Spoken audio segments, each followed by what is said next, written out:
Good afternoon. It's Blair Davies from Facade Systems, and I'm here to do a webinar about brick systems. I'm here with Chris Johnson. Hello, Chris. Good afternoon, everyone. Thanks for joining us. And just to confirm, Chris, you can see my screen, right? I sure can, yeah. Okay, PowerPoint's cool. Right. Okay, so the way this works, everybody, is I'll be going through the presentation.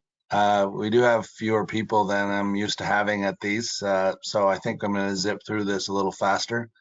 And you can ask questions as we go in the question bar. And of course, you can send me questions by email afterwards, and I'd be happy to answer them. And we'll go a little shorter. I'll send you the certificate for an hour. So let me just start, and I'll go probably promptly, I guess is the word. So we're going to cover, first of all, we're going to cover the definition of different facade materials, which is kind of relevant to brick, because I have been in the meetings where people tell me, brick is rainscreen as well, which is kind of true. We'll talk about brick, world of choices, brick plus and minuses. Then we'll talk about brick. Then brick with precast.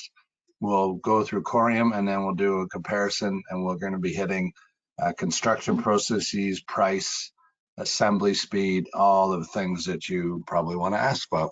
And in the middle of it, I will be showing you some projects and a whole lot of colors and finishes.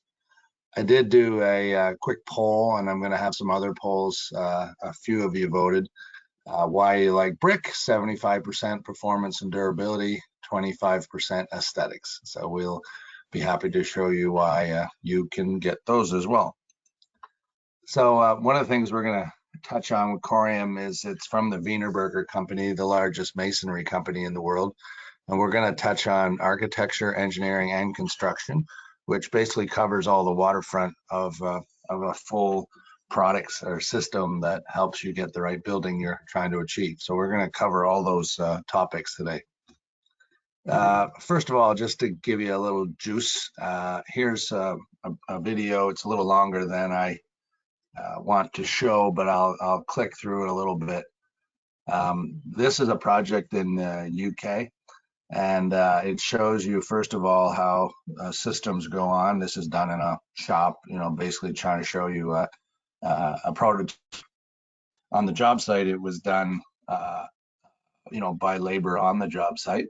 I'll show you later, there are examples of doing prefab walls, and good news is there'll be a prefab wall coming out here in Ontario shortly by one of the manufacturers, and they'll be using corium. So got some good news coming shortly. The interesting thing on this job is the brick is large brick, different finishes in random order, and on rails that are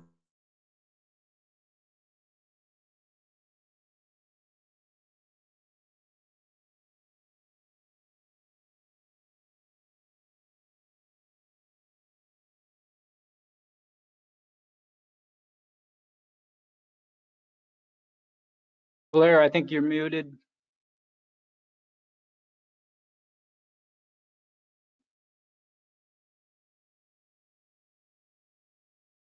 but nonetheless, from afar, you'd probably see this brick as being more traditional. And in the background, that kind of really cool, shiny variety of finishes, vertical brick. So a lot of different choices when you choose the corium system. Hundreds of colors and finishes versus 20 from your average brick supplier. And as you can tell, in the end of the day, it's brick and mortar, but we'll show you more about why that is. And this is on YouTube. You can just Google corium brick rain screen, and you'll see tons of video about the system.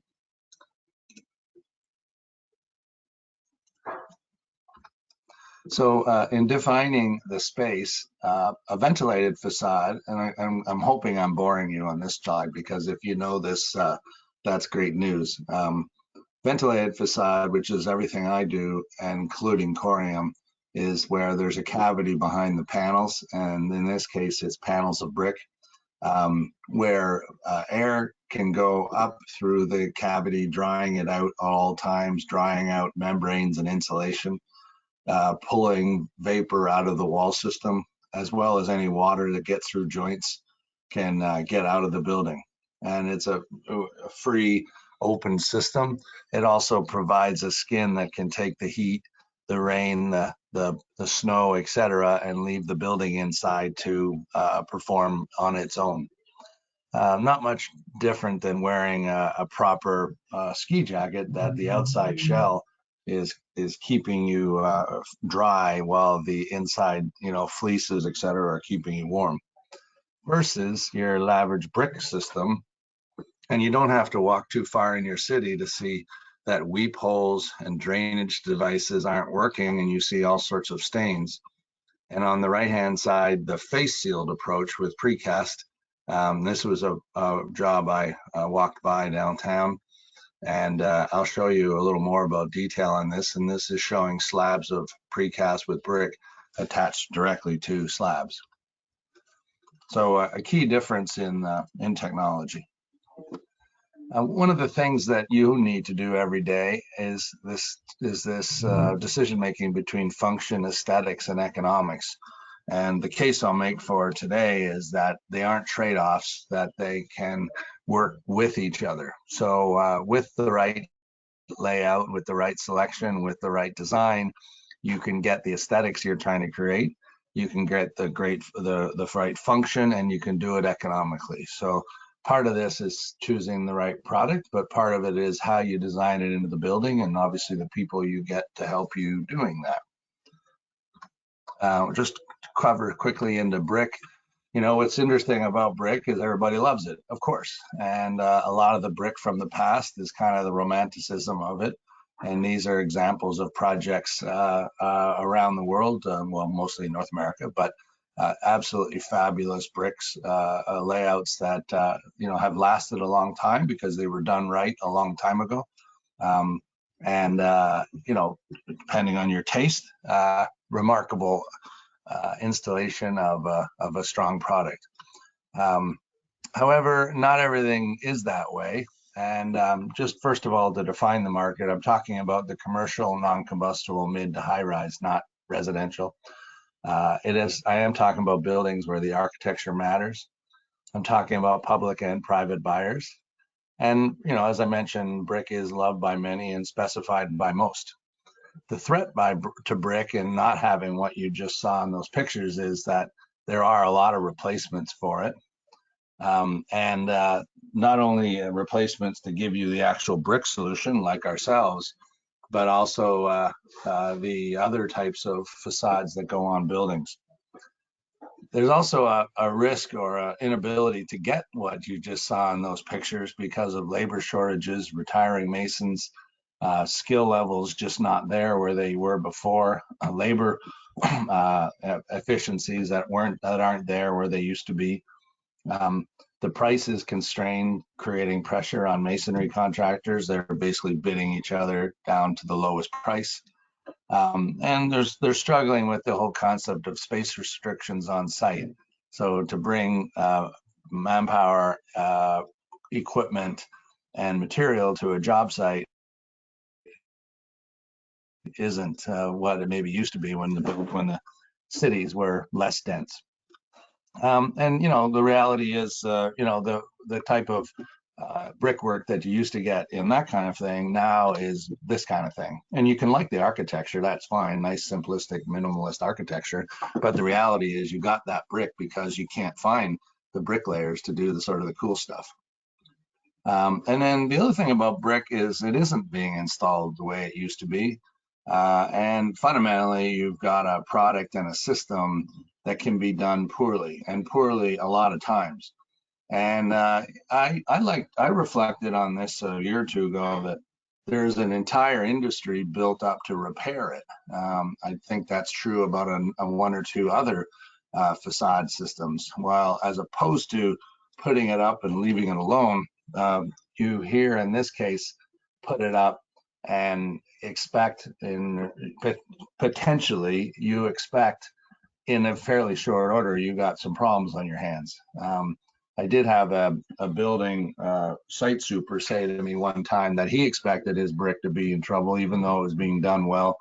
He said, I'm building brick on top of a wood structure, so wood and brick move in a completely different model. So he expected to have a decay of his brick system in fairly short order.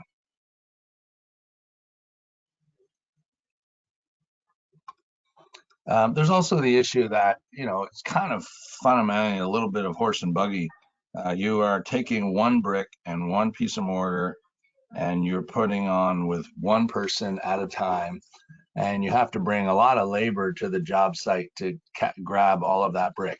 There are some assemblies being used now to have robots provide the assembly, but in essence, you're trying to do an old way with a better tool instead of change the process or change the way. So, make a better horse and buggy as opposed to getting onto and having a car, and then of course onto an electric car. There's a lot of parts in a brick wall. When you think at first you're thinking brick and mortar, well, no, as many of you may be aware, first of all, it's heavy, so you need a lot of structure. There's membranes to be used. There's brick ties, insulation, which is true for everybody else, but in fact, insulation is somewhat restricted because how far out of the structure can you hang out the brick? You need a technology to make sure this brick cavity doesn't fill up with mortar, as I mentioned earlier. You have weep vent inserts and then the brick and the mortar. So the bill of materials here is quite long. And then if you start hanging it in the air, then we're into brick ledges. The structure needs to support the brick. You're into shelf angles, weep vents, caulking joints, backup rods for those caulking joints, bolts to connect the angles to the concrete, et cetera, et cetera, et cetera. And the bill of materials just got bigger and bigger. And we're still on this issue on labor where we really can only use bricklayers to pull all that together. I also was curious about the brick tie, and this was just me poking about. This was an ad from Obeck, and this was supposed to be really, really good thermally broken system, and they showed this many brick ties. So that every one of those is a perforation in your air vapor barrier. Every single one of those is a risk that the installer didn't hit the stud properly. And every one of those is a potential risk for structure on the bricks. So as opposed to a ventilated system where it's much more designed and structured and strong and integrated, where you don't have the number of perforations and you can reach out much further because you have lighter designs. We'll talk about lighter in a moment. Let's just ask a question about precast with brick and questions here before I go on with the precast. So if you could vote quickly, please.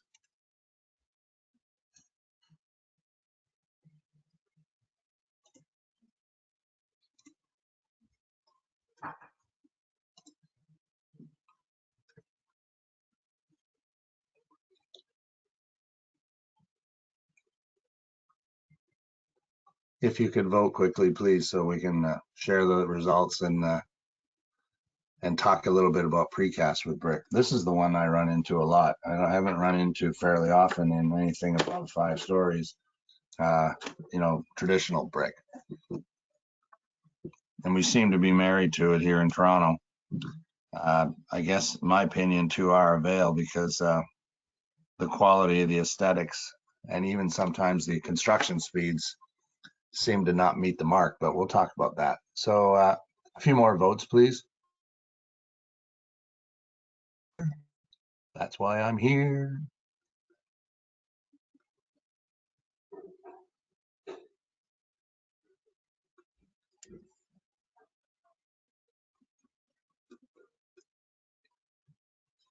We're at 57. Come on, more votes. Come on.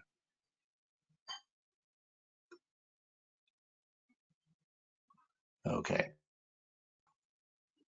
So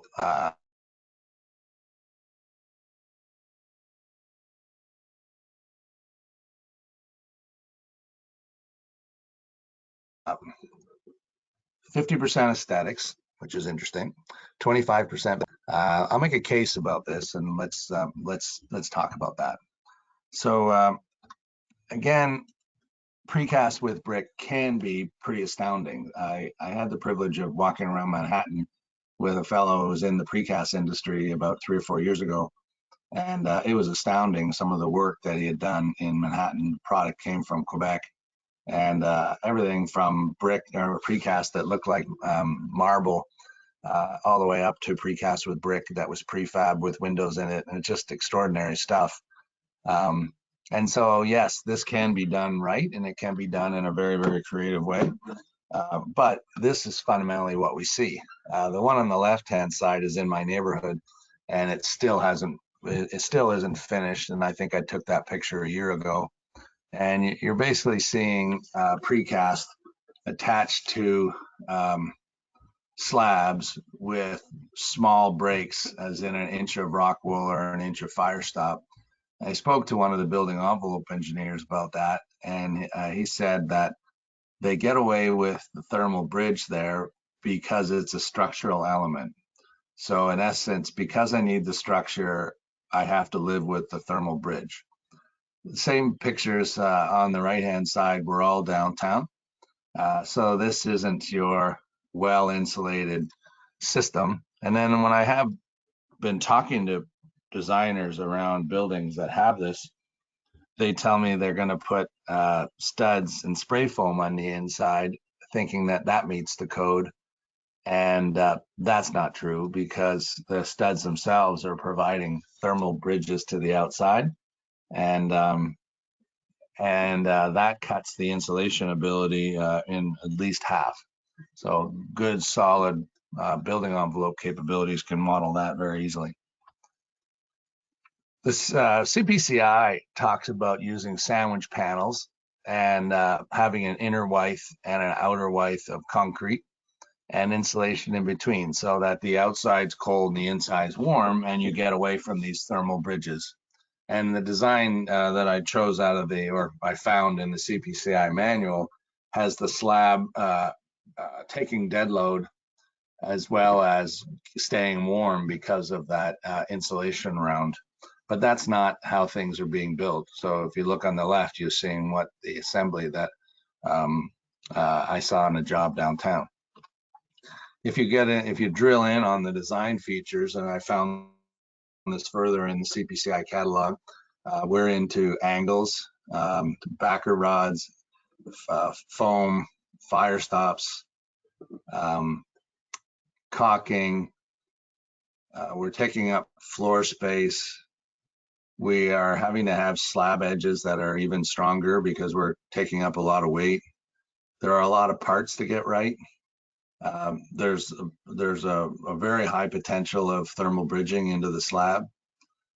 You have to have a crane to put these on, and you're going to have a heavy crane to put these on. So a lot of the purposes of why you chose a facade that hits durability, hits building performance, and hits aesthetics, you're paying the price for bringing that all to bear.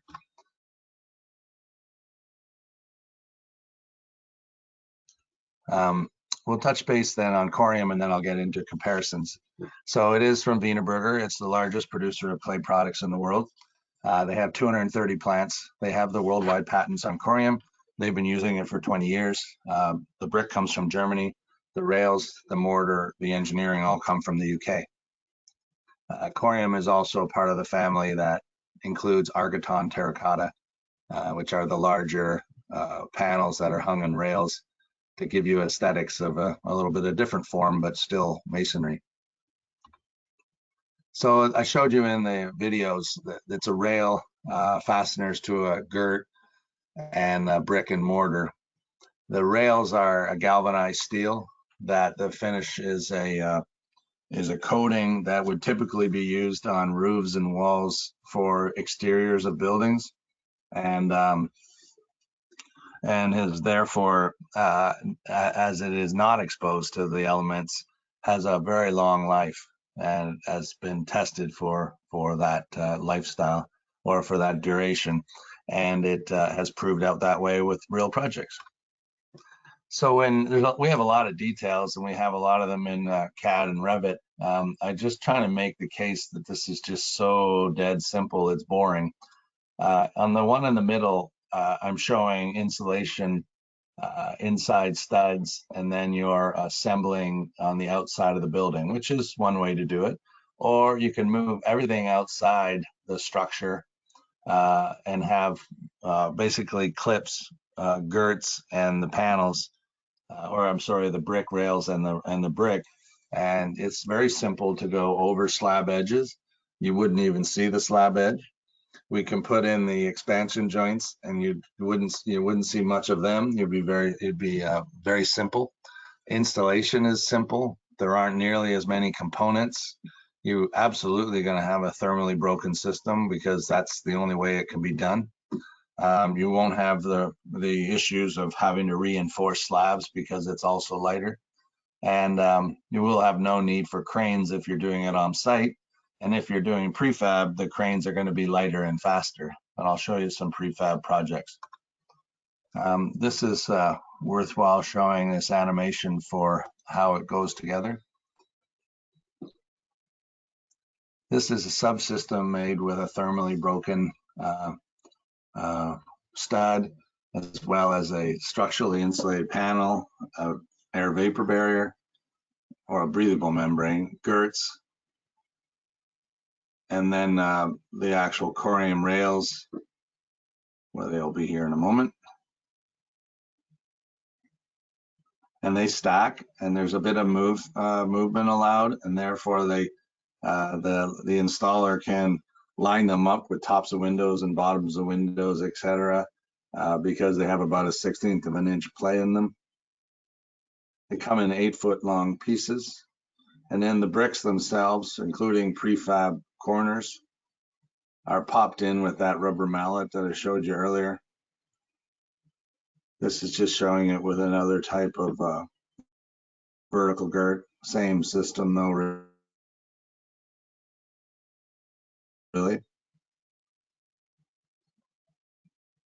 So once again, I'm making the point that there's very few components and no thermal bridging, and really kind of hard to get it wrong.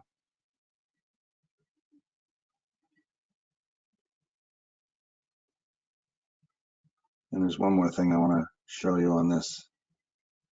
So as the bricks come in, the mortar is applied with a it's a lime-based mortar, which is applied either like manually or with a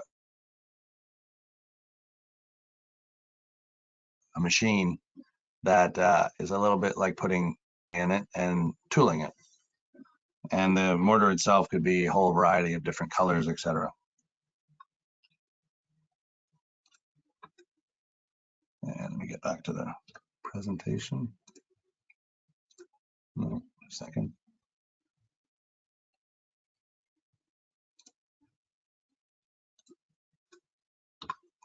So the bricks themselves come in a variety of sizes, which cover things that go on in Europe and things that go on here, as well as we can do custom lengths and depths, and you'll see some examples of that. It's an extruded brick, so you can think of about you're pushing clay through a die, and what's the size of that die is what determines the shape of the brick.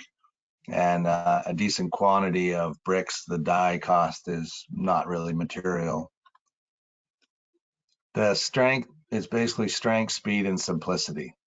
And our ability to design a brick, rail, girts, any type of insulation depth that you'd like to have, and then the structure is what we're really talking about. And it's really dead simple. This is a video about colors, and this is, I may stop it early, but this is one of the secret sauces on this whole thing, is as opposed to when you go to the brick providers websites and you see 20, maybe 30 colors, and they'll tell you they can do some customs. Literally hundreds of colors are available from Corium, and different finishes as well. So you know, this is a bit of a glimpse of the things you could do. And then if you had a project where you were trying to do a custom, once again, with a decent amount of volume, but you don't need that much, you can get the colors you'd like to have. The mortar can, of course, be different colors as well, and that can play to your whole aesthetics.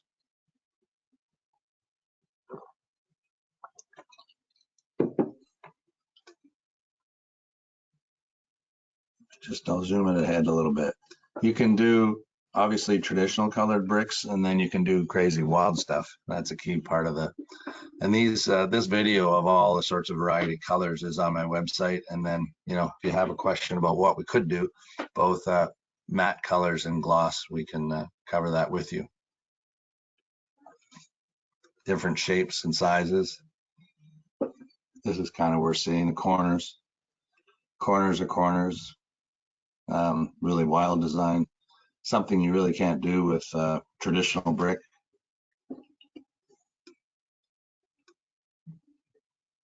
And that's about it. So on an engineering point of view, I reviewed all of the engineering in order to make sure I understood it. And they have done all of the European and American or North American testing. And what stands out is the brick itself and the system outperforms all of the requirements. So not hitting minimums, but actually double or tripling the performance against any minimum. So ASTM C67 is same as the CSA test, and the minimum strength in those is 3,000 PSI, and Corium's twice that. Our the max allowed water absorption is 17%, and we're roughly half of that. The test for ASTM C67, I think, has 4 cycles. The British test, interestingly enough, has 100, and we passed that. The system itself, as in building a wall and then looking at the wall from an air leakage and water penetration, surpasses all those requirements. I was actually a little curious of why that even mattered, because you're building a ventilated facade, and if water got through, or air or ventilation got through, it's getting out of the system at the same time. So anyways, all the engineering and all the testing is there, and it's quite remarkable about its performance overall. And let's be a little bit objective and look at any of the questions or look at the comparisons. But I'll stop and look at questions for a moment. And I think I got another poll for you.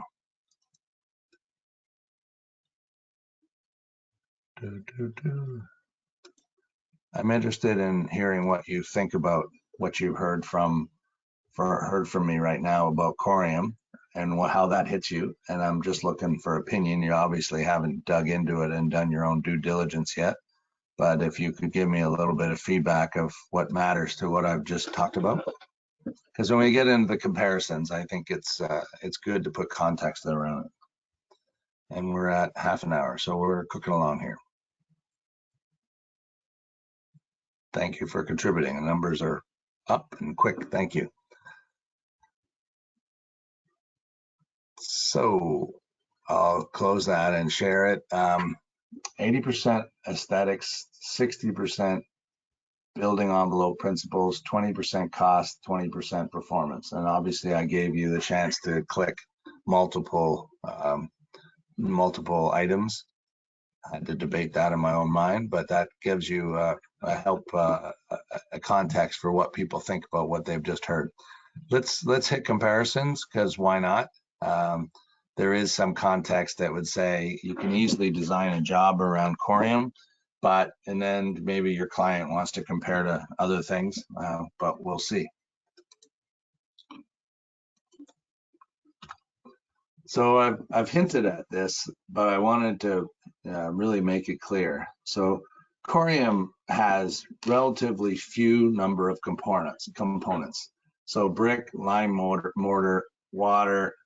It's interesting that this hasn't started to get measured, but this is going to be measured, is that the amount of water that goes into a brick wall and then all that water being contaminated during the process is not a good thing. And right now that water is being dumped on the ground. Somebody's going to measure that eventually. Rails, rain screen assembly, fasteners. And another key point is the labor, because it's a straightforward system to install, has been general contractors, self-performing, has been carpenters, has been bricklayers, could be a variety of people. And that really takes the lid off of the ability to use it in a variety of ways.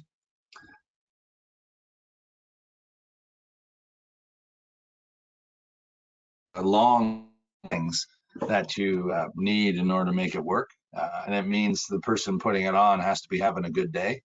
And labor is really restricted to the bricklayers. In concrete, you can make a case that it's relatively few parts, but a ton of concrete.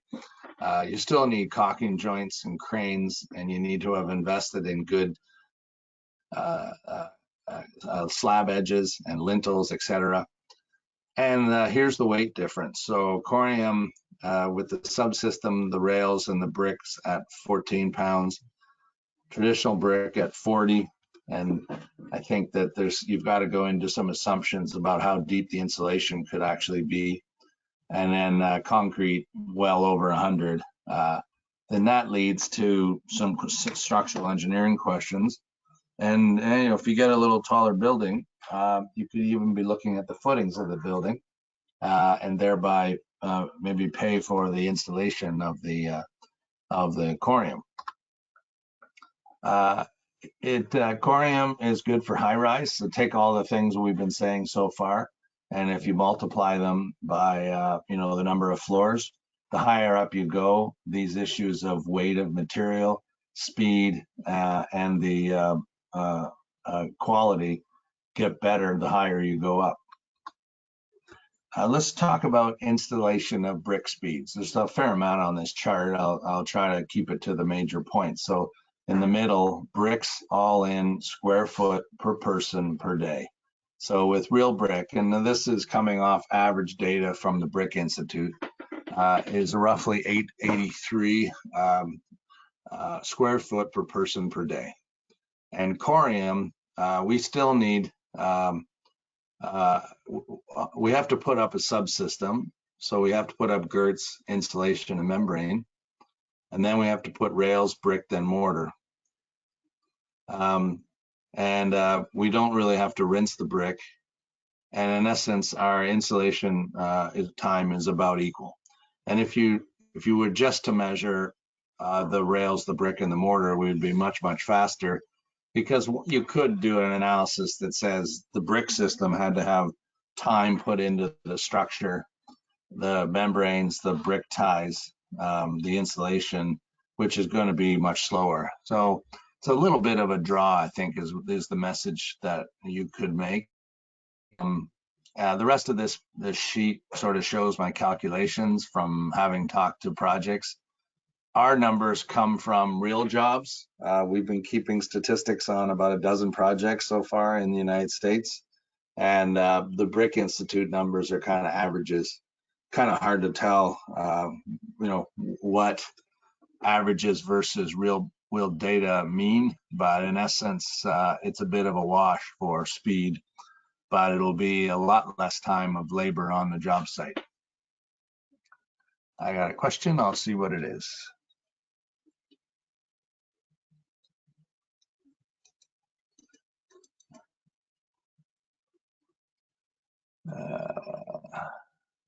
Just a second. When bricks are placed into grooves, do they scratch the coating, making it prone to rusting? Chris, I think I know the answer, but do you want to talk about that? All right, very good question. Thank you.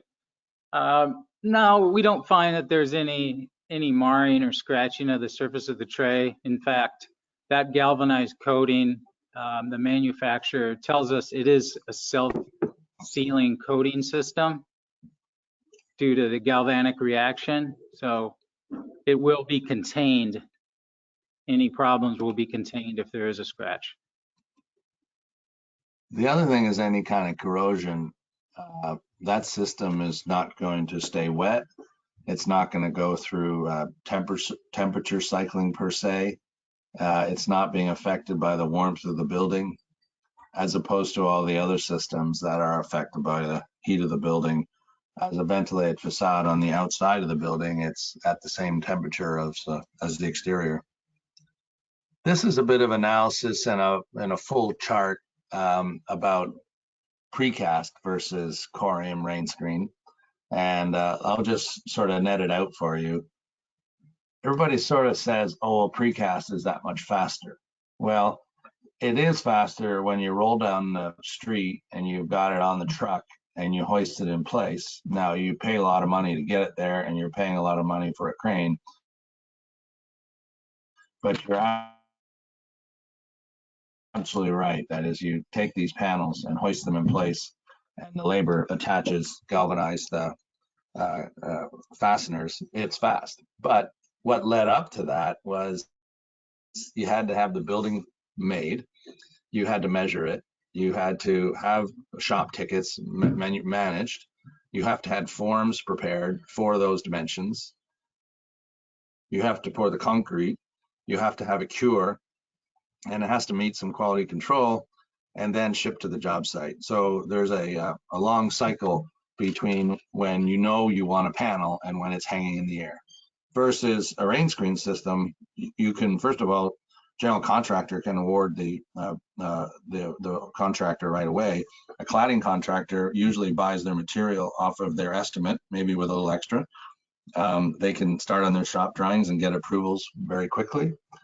Their shop drawings are going to be the same as the last project, except, you know, taking in account some of the details that were specific to the job based on what the architect wanted, like parapets and doors and windows. The subsystem is all generic material and can be brought into site quickly. And, you know, the wall itself could be constructed rapidly. And then the rails and the brick and the mortar can be done in the cycle that's required for the job site. So the building can be closed in quicker. The construction process on the job site may take a little longer than what an on-site activity goes on for precast, but it's happening much earlier. And I think that's worthwhile. Now, what's really interesting is corium being used as a prefab wall, and that's what's coming. And as I mentioned, there's a manufacturer going to come out with a system here in Ontario very shortly. And that's very exciting.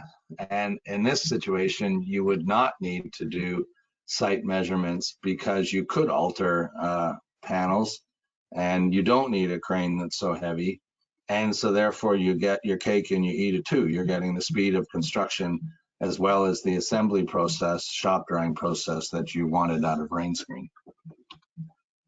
Now, price, always a good question. This is a pricing on a job on Eglinton Avenue that hasn't been built yet. Kind of hoping to get a shot at that. It was pretty interesting. At first, the precast with masonry guy came in and budgeted at 85. This is about a year or so ago. $1 a square foot, and then at bidding time, I'm sorry, no, he started budgeting at 55.60, and then at bidding time he came in back at 85. And really, what he's doing there is selling capacity. And if he's busy and full, his price goes up. If he's not busy and full, his price goes down. So you're winning a bit of a lottery. The brick guys kind of came out of the blue. They weren't actually mentioned to me. 7 stories of brick seems a little extreme. And they came in the 60s. But again, they're selling labor utilization. And when they're busy, they're selling you with one number. When they're not busy, they're selling you with another. Corium, the brick, the rail, and mortar was about 25. It still is. Masonry, install, and pointing, including equipment, was roughly 25. the substructure install and all the other components, which aren't that many, air vapor barrier, girts, insulation, and were included. Shop drawings and equipment were all, shop drawings a buck and equipment included, and it came in, our quote was about $70 a square foot. So in essence, for all the benefits that you're seeing on building envelope, durability, and aesthetics, you're right in the ballpark. However, I have to say, one of these other two solutions might lowball a job depending on what their capacity is. However, you're taking the risk that their capacity is up and the numbers go up.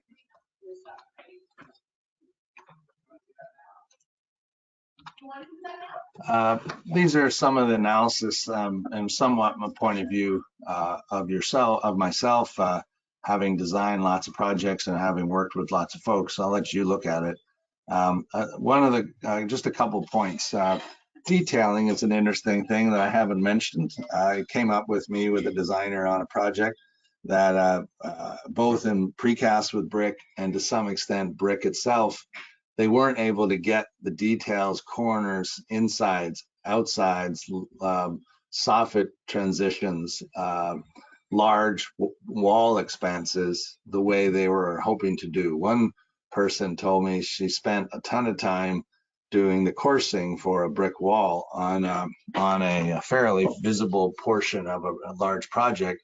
And this was, a fairly very high brand architect, and when it got built, basically got nowhere near the coursing that she had designed, and the mason basically said, well, that's what you get, and unless she wanted him to tear it all down and do it all again, that's what she was going to get. And so in essence, you are somewhat restricted in getting the detailing that you would like to have to get the building you would want to offer your client. The continuous insulation, this one boggles me a bit because it's very clear in the code, but also the other thing in the code is modeling the whole building. So they can, an owner can have a poor connection of the facade to the slab. You can have some thermal bridging. However, it does say continuous insulation, so somehow they get away with that. You can do it with better mechanical. You can do it with a better roof. You can do it with better windows. But for some reason, somehow, folks are still getting away with not meeting the continuous insulation part of the code. I'd love to have somebody explain that to me. The loading of the slab I've mentioned a few times. This is something that doesn't get accounted for. It just kind of get rolled up into the structure. And to some extent, it's an aspect or an opportunity for you to build a building lighter, faster, cheaper, and also have a much less green, carbon footprint. This was an insulation or a calculation I did I thought was interesting. So I actually looked at the thickness of the wall. So the brick, we're about half. The gap between behind a brick wall and a corium wall, I'm going to guess, is roughly the same. So you subtotal, obviously the brick is higher. And now we could put twice as much insulation behind a corium wall than you could with a brick wall and get a much higher effective insulation because we're not going to have all the brick ties that I talked about earlier. So this is an interesting viewpoint on how you could have a higher performance wall, even just by picking a system. Let's, I think, is this a click? Oh, no, it's not. So I'll get to some project looks.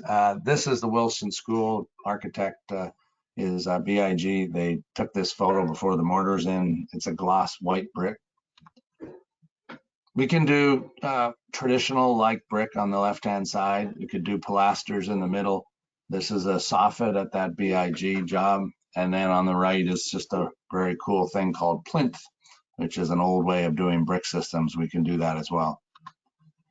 We can do prefab brick, and there's quite a number of jobs in Europe and here where the brick system was built in a factory and then hung in place. There's a bit of a close-up, and this is just one way to do it. In some cases, they do it without the mortar. In some cases, they do it with. This was a project that I went to see in Boston. On one side is a railway, and on the other side is a road, and therefore there wasn't much capacity or space to have all these things assembled or put together in a job on the job site. They actually were built up in Long Island and then shipped to the job site, marshaled just about a kilometer away, and brought on the job site as they were being hoisted in place. And in some cases, the glass was already in the wall system. The orange or terracotta color is really unique. It kind of, I'm not the color expert, but it kind of merges or maps into the very traditional Massachusetts brick. And then the white is quite stunning because it is something that people just haven't seen. And these are some other pictures of the project. You are seeing some joints because they are panels. They're gasketed joints, not caulking joints. And because it's a rain screen, we're not really concerned about water getting in because it's getting out.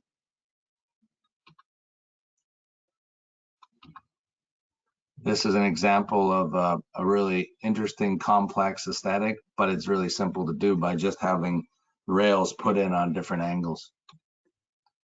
And I think this is yes, it is.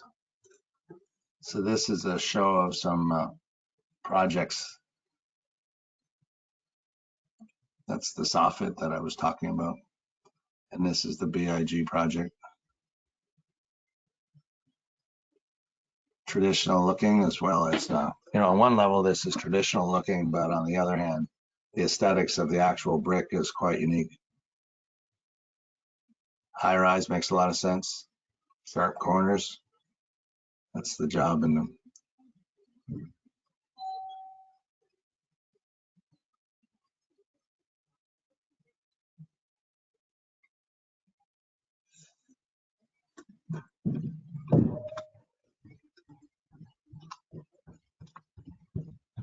And that's about it. Thank you for your attention. And I'm here to answer your questions. I'm at 2:45, and I will be happy to sit here for a couple more minutes and ask your questions. And I'll be getting certificates out the next few days. I'm a little bit behind, but don't worry, they will come out. I'm hoping that you've enjoyed our meeting today. I'm going to ask a couple more polls, if you don't mind.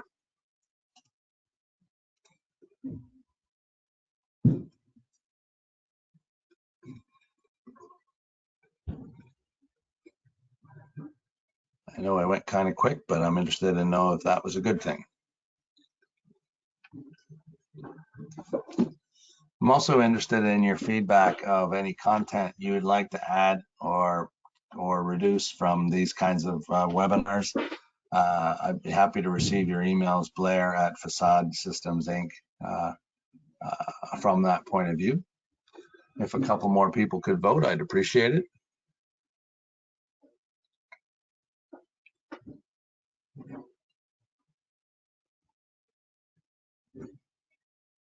Okay, I'll share that. Thank you very much. I wasn't looking for compliments, but I'm interested in getting your feedback, so thank you for that.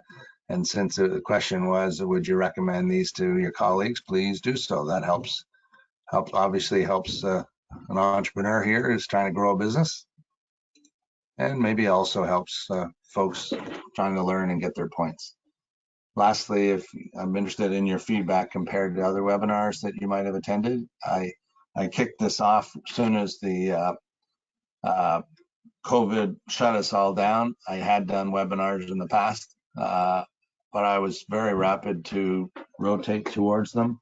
But I know that the marketplace is now full of these types of learning exercises. So I'm definitely interested in learning how you rate them against other people.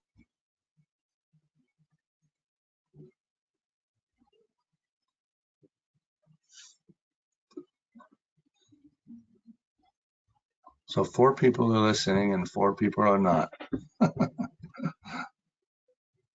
Okay, thank you. I'll share that with you. Thank you for the rating. I appreciate it. And I'll be happy.